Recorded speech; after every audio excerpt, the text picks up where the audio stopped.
The temple is by far one of the most recognizable stages in all of Smash history due to the fact that it's been in every incarnation of Super Smash Bros. Outside of the original N64 and 3DS versions of the game. In Melee, it serves as the home stage for characters in both the Zelda and Fire Emblem franchises due to the fact that Marth and Roy did not have a stage of their own. Yet, where does the temple originate from? Well, luckily for you guys, your friendly neighborhood Trailer Drake is here for a Smash history lesson.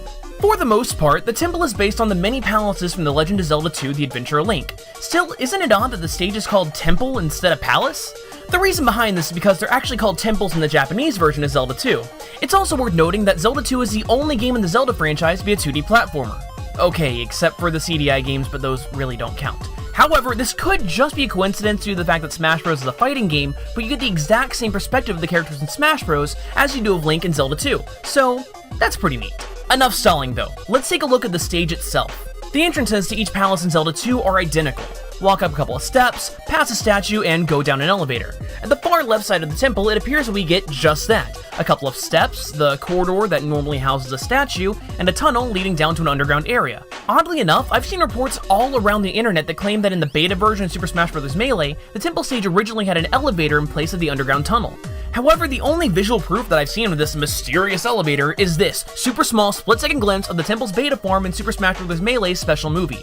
The elevator was most likely removed to help balance the game, but that's fine because now we have this super amazing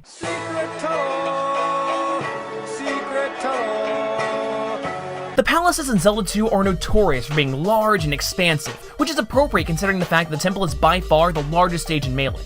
So how do you represent these massive dungeons in Zelda 2's weird overworld? Well, with this icon, of course. Now take a look at the background at the top of the temple stage and tell me what's there. Yup, it's the exact same icon brought to life in glorious 3D.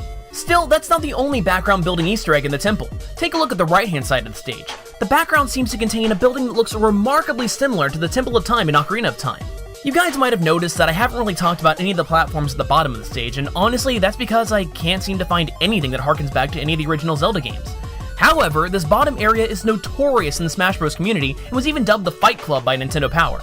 But why is it named that? Oddly enough, it's not because the movie/book Fight Club started out as a literal underground organization, but it's actually because battles down here let you really rack up the damage percentages. You see, with an environment like that of the Fight Club, players with high percentages get smacked around with less chance of being blasted off. Take it from me, if you're starting to get hurt in the temple, make your way down or Hyrule jump your way to the Fight Club.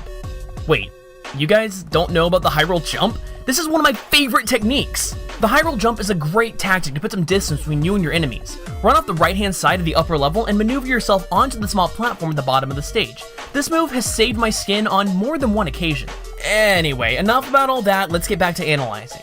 There's text written all over the stage in Hylian. There have been multiple Hylian alphabets over the years, and the temple is a great example to prove this. In Melee, the text looks reminiscent of that seen in Ocarina of Time, but it's not. Nintendo officially released a decoder for the language used in Ocarina of Time, and while visually similar, the language seen in the temple is not this. But don't worry, because in Super Smash Bros. For 3DS and Wii U, the text is actually changed to the language that first appeared in the Wind Waker. In order to translate this, we need to first convert the Hylian into Japanese hiragana and katakana, and that gives us... So what's that in English?